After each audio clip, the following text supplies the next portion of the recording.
Hello, Assalamualaikum. My name is Hartini binti Azizi. Today, I will talk about the body language and the way we look at others. So, what is body language? Body language refers to the non-verbal signals that we use to communicate. These non-verbal signals make up a huge part of daily communication. In fact, body language may account for between 70 to 93% of all communication. So whether people are aware of it or not, when someone interacts with others, they are continuously giving and receiving wordless signals. All of their nonverbal behavior, such as the gesture they made, their posture, their tone of voice, and how much eye contact that they make, it literally sends a strong message to someone. This message don't stop when people stop speaking either. Even when they are silent, they are still communicating non-verbally. However, there are substantial cultural differences in our society in how people use body language to communicate. So, for example, the simple handshake can vary from culture to culture, such as in Western culture, they typically perceive a strong handshake as authoritative and confident, whereas many parts of the Far East perceive a strong handshake as aggressive, and they usually bow instead. However, in Muslim societies, males and females often do not physically touch as a greeting, but they simply put their hand across the chest and smile to show some respect. Okay, now I will continue with the theory of this topic. So basically, body language or nonverbal communication influence to a significant extent of social perception. Social perception, as we can say, it is a process which we seek to understand other persons, such as through their body language, which means it is the study of how people form impressions of and make inference about other people.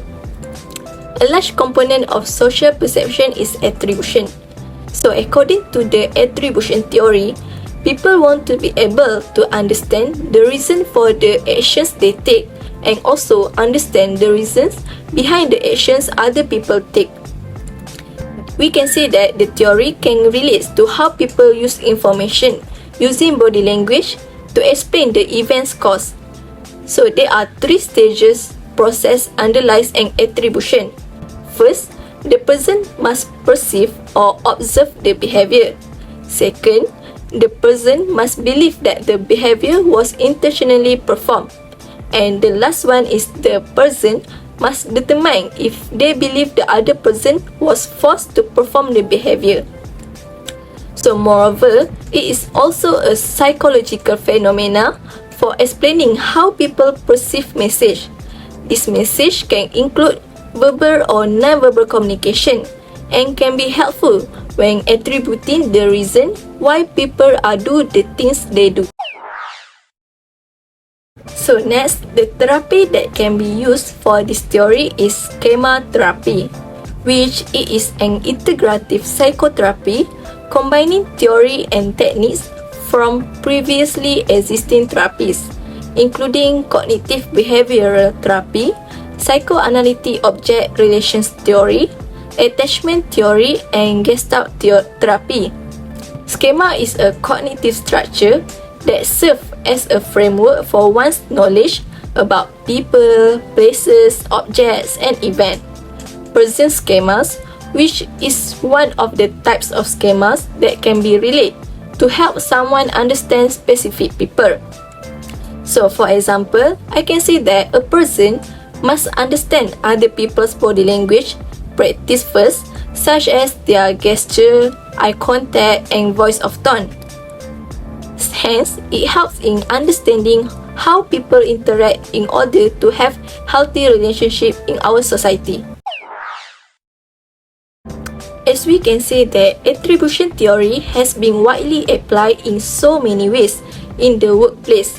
For example, attribution theory that influence body language or nonverbal communication in the workplace can indicate people's understanding of directions, project goals, or assignments from their supervisor or co-workers.